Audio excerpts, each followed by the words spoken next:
Assalamu alaikum, my name is Ashley and I have been thinking about making this video for so long.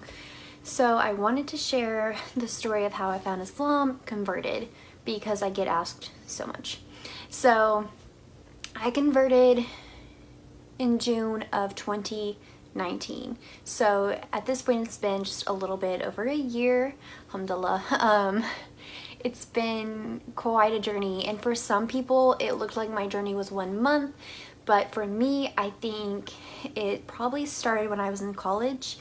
So I guess I could start there, and that's usually where I start. But for those of you who, most of you probably don't know me, so I did want to say I have grown up in the United States, in the state of Arkansas, so a southern state where we kind of live in what we call the Bible Belt. So Christianity is very big. A lot of people go to church. And then where I grew up, it's predominantly white people, and you go to church and you don't learn about a lot of religions. You don't have a lot of experience, I guess, with the outside world, you could say. So when I went to college is really when I got exposed to people of like other cultures and even people of color, to be honest. So crazy to I guess, talk about it. It typically is a topic of conversation when I tell people where I grew up. So if you want to Google it, I grew up in Harrison, Arkansas.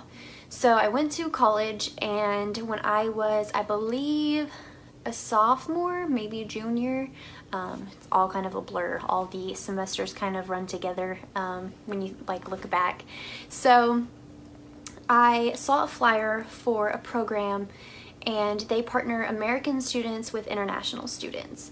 And I thought that that would be really cool, just like a fun experience, meet a new friend, learn something, be able to teach them something. And so it is a mentorship program where you were only required to speak with them like once a week or so. You can email back and forth or meet up. So I remember going into this classroom, and it, I think, was bigger than they expected because it was a little chaotic. So eventually we were all sitting in these desks, and they kind of had the American students on one side, international students on the other. And I remember I was looking around the room trying to, just kind of get a feel for everything, and I looked back and there was a girl sitting there. There were two girls wearing hijab talking, and I thought, that's her, that's my partner, I just know it is. So at one point, the woman kind of running the show is having people stand up and partnering them. And I can tell she's gonna be really close to standing up at the same time I am. So when I saw her get ready to stand up, I stood up, and the lady paired us together. And my partner was in grad school, originally from Saudi Arabia, and we became really good friends. So I got to spend about 2 years or so with her and learned so much. So we taught each other a lot, and looking back, I don't really remember talking about religion a whole lot. That was not ever really just the main topic. I think I asked maybe a couple of questions, and I did see if we went out to eat together. I remember someone staring at her, and at first I thought, why are they staring at us? And then I realized it's because of her hijab. And I always wanted to stick up for her, and I wanted to be there for her. So eventually when we graduated, so I graduated with my bachelor's, and then she graduated with her master's, just a day apart. So she left, and then that following January I was in grad school, and the night before World Hijab Day, so World Hijab Day is February 1st every year, so the night before I find out about it, right? So I think Facebook. So I decided to take part in World Hijab Day. So I watched YouTube videos, and it's so funny to me looking back because I think one of the first videos I ever watched was by Lena Snowbar. Her handle is with Lovely. I took an infinity scarf I had from my closet. I practiced, and it's so funny because looking back now, I actually reached out to somebody who had converted, and I said, hey, does this look okay? And she said, yeah, that looks great. So I did my best to recreate it the next morning, and I remember reaching for the door handle to leave my apartment, and I hesitated, and I thought, I've never hesitated before. I've been self-conscious about, you know, outfits and things like that and getting ready and, you know, how my hair looked. And I thought, I don't know how I'm going to be treated today. But I was kind of trying to prepare myself to handle anything that came at me, I guess you could say. So I did get some funny looks because I was a graduate assistant, so I did have a job on campus, and so everybody's like, you know, what are you doing? And then some people were like, oh, I wish I had known so I could participate too. So I had a really good day. I posted on social media and got a lot of positive feedback, especially from other Muslims. They really appreciated it. So I really threw myself into some research about World Hijab Day, and I wanted to become an ambassador. So that following year, I became an ambassador. I think that was 2017, and I ended up moving to a larger area, larger city, but still kind of small for Arkansas. But I worked on a different college campus, so I actually attended their day and kind of hung around with them, wore it again, and then the next year, so 2018, I said I want to hold my own event in the city. So I had told some girls at the college or at the university that I wanted to hold this event. So they said something to some women at the mosque who got in contact with me and said, hey, we want to help you. So when we had a little meeting, and I remember I went to a small mosque that's kind of used for like classes and things like that. And I go in and I talk to this man and I told him who I was waiting for.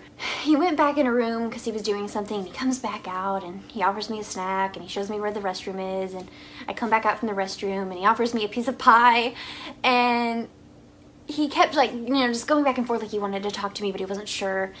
And at one point he said, here you go, and he gives me a calendar with like pictures of mosques, and I thought, well, that's really cool. And then he handed me like 2 Qurans, and I was like, cool, I can read these, and like maybe, you know, that'll help me be a better advocate and be more understanding of Islam. And he sat down next to me and was talking at one point, and there were more people starting to gather in for the meeting. And before we started the meeting, he said, you know, the way that the media portrays our religion, and he mentioned that and some other things. He said it's just the most misunderstood religion, and that really stuck with me. You know, I thought I need to learn things for myself for sure. And so at the meeting, the women agreed to help me, and then they said, we're gonna go we visit churches for World Hijab Day and give the women scarves and teach them about it. And so they do a lot of interfaith events. So we helped each other out. And when it was all over, World Hijab Day was done, I said, I'm gonna miss you guys, so maybe during Ramadan I can come and visit you at the mosque. And I knew that World Hijab Day did a 30-day hijab challenge, and I just thought, that's a lot, and I just don't know if I can do it, because I didn't want to put it on and try and then fail, to be honest. So I thought about it for a while. I had a few months, because Ramadan was in, I think, April that year, and I decided to do it. And I thought, if I'm going to do the 30-day hijab challenge and I'm going to visit them at the mosque, I might as well fast as well.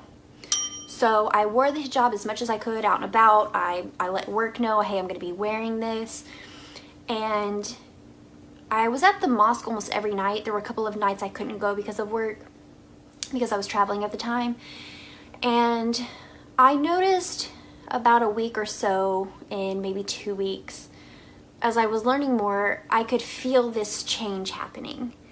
And no one ever pushed me or anything. They just said, hey, if you have any questions, let us know. Or if something was going on that maybe I wouldn't have known why it was happening or what it was exactly, somebody would offer up the information. And I eventually asked my friend to teach me how to pray. And I was like reading the Quran. I would get up for suhoor and like watch people's stories, and I was like trying to learn about Islam. And that Lena came back around, the women from the Salam Girl podcast, I discovered them. And so there was just so much going on. I was learning so much, and I was just really trying to dive into it, and I wanted to be a better advocate was really what my goal had been. But by the end of it, I was really falling in love with the religion. So one night I'm at the mosque, it's toward the end of Ramadan, everyone's praying and I'm watching and I'm reading the Quran, and I was actually still toward the beginning of the Quran when God is actually speaking to Mary about Jesus and having a baby. And I thought it was so cool, all of the parallels between like Christianity and Islam, since I had a Christian background. And I remember a woman came up to me, and some people were very surprised that I wasn't Muslim already. They said I wore the hijab well, and they had seen me there so often. And I really appreciated the compliments about the hijab. She asked me, she said, "Why do you hesitate?" And I thought about it for a second, and I thought, I don't know. I really don't know what's holding me back anymore. Because I had fought myself a little bit, you know? My family's not Muslim. It's a huge life change. But I just felt this overwhelming sense of peace. Just a peace that I hadn't really felt before. Because with Christianity, I went to church off and on. We didn't start going to church until I was 12. And then throughout college, it was off and on, kind of. And when I moved to the city on my own, I tried again, and something always felt like it was missing. And so I said, I'm going to take my Shahada. So I texted one of my friends, and I let her know. So I did it the last day of Ramadan, and it's there's hardly any words to describe how amazing it is, even just sitting here talking about it. It's been amazing, and I'm so grateful. Allah has blessed me tremendously, and I wouldn't change a thing. So that's pretty much my story. I welcome any questions in the comments. Maybe I didn't really talk about something. I will say, since I converted, I just ended up not taking my hijab off, and I think the hijab was kind of one of those things that helped. Like, I got very comfortable, and to me the hijab helps me remember Allah, which is so important, and it reminds me of my faith, and it's an outward appearance of my faith. And then, you know, modesty is important too. I enjoy just everything. I love my hijab. Like, I can't imagine not having it, and being Muslim, I can't imagine that. So my family, I know I'll get this question too, so I'll go ahead and answer it. How did your family respond? So I think that they were all a little surprised and thrown off. They offered some support. I noticed later that that support wavered a bit. I know it's confusing. So I do, of course, visit them for their holidays like Christmas. You know, I'm there to support them.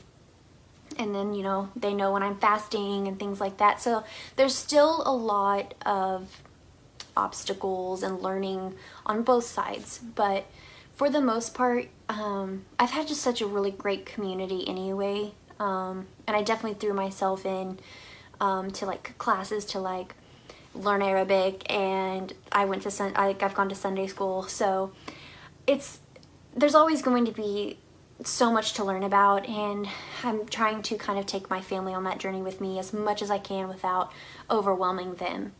But alhamdulillah, I found this beautiful religion, and I'm so grateful for it. So again, please go ahead and drop some comments below. I'd love to know if you guys want to know more, and follow me on this journey as I continue. So thanks for watching.